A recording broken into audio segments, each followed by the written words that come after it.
Assalamualaikum warahmatullahi wabarakatuh. Salam sejahtera untuk kita semua. Apa kabarnya rekan-rekan mahasiswa, mahasiswi setia Dharma Bumi Putra? Kita berjumpa kembali di mata kuliah Bahasa Indonesia di pertemuan yang ketiga. Tidak terasa kita sudah memasuki pertemuan yang ketiga. Mudah-mudahan Allah Subhanahu wa taala, Tuhan yang Maha Esa, memberikan kita keberkahan, kesehatan, sehingga kita bisa menyelesaikan mata kuliah ini dengan sukses dan lancar. Rekan-rekan semuanya, sebelum kita memulai proses belajar mengajar ini, alangkah baiknya sama-sama kita berdoa agar proses belajar mengajar ini berjalan dengan sukses dan lancar. Berdoa menurut keyakinan dan kepercayaan masing-masing. Berdoa dimulai.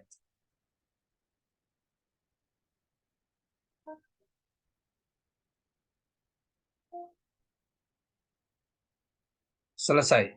Rekan-rekan semuanya, di pertemuan yang ketiga ini kita akan membahas materi yang sangat menarik sekali. Mohon izin saya share materinya.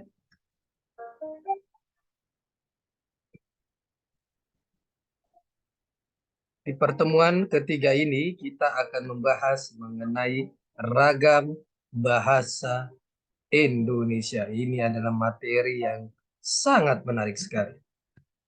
Ragam bahasa Indonesia ditinjau dari dua sudut menurut golongan penutur bahasa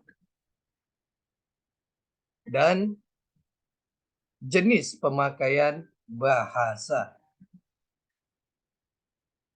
Sudut pandang penutur bahasa ragam daerah, ragam pendidikan, sikap penutur.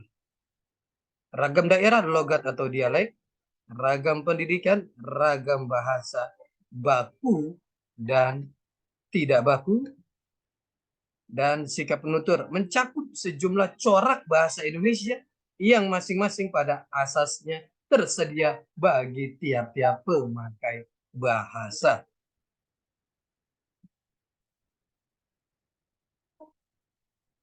Ciri-ciri ragam bahasa baku: kemantapan dinamis, memiliki kaidah dan aturan yang relatif tetap dan luas.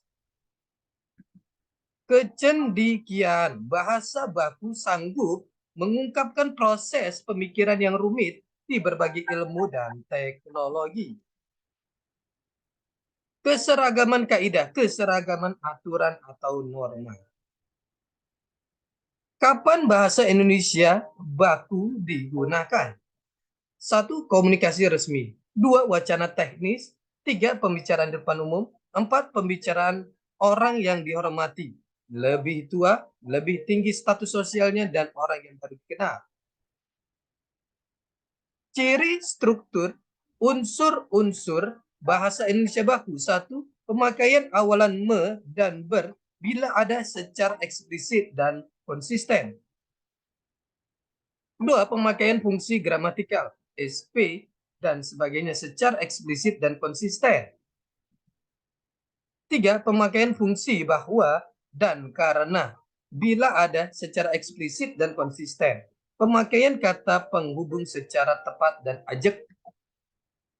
4. Pemakaian pola frase verbal aspek plus agen plus verba bila ada secara konsisten. 5. Pemakaian konstruksi sintesis. Kita lihat di sini. Lawan analitis. 6. Pemakaian partikel kah, lah, dan pun secara konsisten. 7. Pemakaian preposisi yang tepat. 8. Pemakaian bentuk ulang yang tepat menurut fungsi dan tempatnya. 9. Pemakaian unsur-unsur leksikal. Berikut berbeda dari unsur-unsur yang menandai bahasa Indonesia baku. 10. Pemakaian ejaan resmi yang sedang berlaku, EYD. 11. Pemakaian peristilahan resmi. 12. Pemakaian kaidah yang baku. Perbedaan ragam bahasa Indonesia Perbedaan ragam bahasa tulis dan bahasa lisan. Satu, dari segi suasana peristiwa. Tulisan tidak berhadapan, lebih lengkap, ringkas, jelas. Lisan berhadapan. Dua, dari segi intonasi. Panjang pendek, tinggi rendah, keras lembut. Tulis lebih rumit. Tiga, karakteristik bahasa tulisan menurut Goller. Pertama, akurasi. Apa itu akurasi? Segala informasi atau gagasan yang ditulis dapat memberi keyakinan bagi pembaca bahwa hal tersebut masuk akal atau logis. Dua, brevity.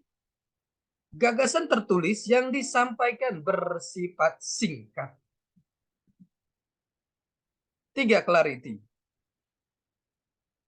Jelas, mudah dipahami. Berbahasa Indonesia yang baik. Sesuai dengan tempat terjadinya kontak bahasa, sesuai dengan siapa lawan bicara, dan sesuai dengan topik pembicaraan. Tidak selalu beragam baku. Pemanfaatan ragam yang tepat dan serasi menurut golongan penutur dan jenis pemakaiannya. Berbahasa Indonesia yang benar. Berbahasa Indonesia yang sesuai dengan kaidah yang berlaku dalam bahasa Indonesia. Pemakaian bahasa yang mengikuti kaidah yang dibakukan atau yang dianggap baku itulah yang merupakan bahasa yang benar atau betul. Berbahasa Indonesia benar. Kita lihat di sini. Berbahasa Indonesia yang baik dan benar. Pemakaian ragam bahasa yang serasi dengan sasarannya dan yang mengikuti kaidah bahasa yang betul. Ragam bahasa Indonesia. Penting tidaknya bahasa Indonesia. Satu, jumlah penutur. Dua, luas penyebarannya. Tiga, keterpakaian sebagai sarana ilmu, budaya, dan sastra. Jumlah penutur. Ada 3 bahasa di Indonesia. Bahasa Indonesia, bahasa daerah, dan bahasa asing. Bahasa Indonesia sebagai bahasa ibu tidak banyak. Bahasa daerah sebagai bahasa ibu banyak. Bahasa asing sebagai bahasa ibu sedikit sekali. Penutur bahasa Indonesia. Satu, bahasa Indonesia sebagai bahasa ibu tidak banyak. Sepanjang pantai timur Indonesia, pantai barat bagian selatan Indonesia, Jakarta, pantai Kalimantan, Sulawesi Utara, Ambon, Kupang, sebagian kota besar di Indonesia. Dua, bahasa Indonesia sebagai bahasa kedua. Bahasa kedua, bahasa yang pemerolehannya setelah bahasa daerah. Indonesia 220 juta tahun 2006, luar Indonesia. Luas penyebaran bahasa Indonesia tersebar di seluruh Indonesia 220 juta. Dua, tersebar di luar negeri, Brunei, Malaysia, Australia, Timor Leste, Belanda, Rusia, Jepang. Keterpakaian sebagai sarana ilmu, budaya, dan sastra.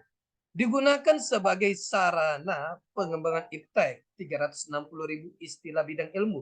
Digunakan untuk pengembangan budaya nasional. Digunakan untuk pengembangan susastra Indonesia dan serumpun. Pengertian ragam bahasa. Ragam bahasa merupakan variasi bahasa menurut pemakaian yang berbeda-beda, menurut topik yang dibicarakan, menurut hubungan pembicara, kawan bicara, orang yang dibicarakan, serta menurut medium pembicara. Batchman 1990. Ragam bahasa Indonesia. Ragam bahasa apa yang Anda tahu? Ragam bahasa Indonesia berdasarkan penutur, dialek, sosiolek, berdasarkan sarana, lisan, tulis, berdasarkan pemakaian, hukum, ekonomi, politik, teknik, militer, agama, komunikasi, dan lain-lain. Berdasarkan formal, non-formal.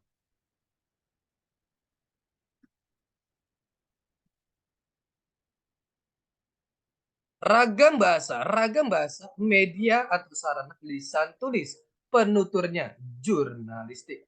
Bisa kita lihat di sini dialek, dialek, terpelajar, resmi, tak resmi. Pokok persoalannya ada jurnalistik, hukum, niaga, sastra, dan sebagainya.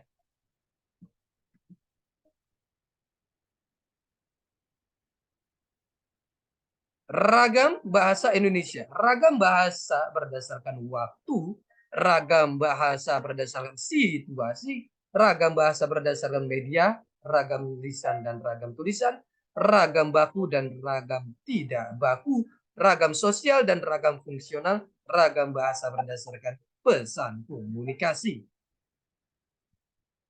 Berdasarkan waktu, kita lihat di sini, ragam Indonesia lama, ragam Indonesia baru. Berdasarkan situasi, ragam resmi, formal, ilmiah, ragam tidak resmi atau informal, kasual, ragam akrab atau intim. Ragam konsultatif berdasarkan media, ragam lisan, ragam tulis. Apa bedanya? Ragam bahasa Indonesia kita lihat di sini.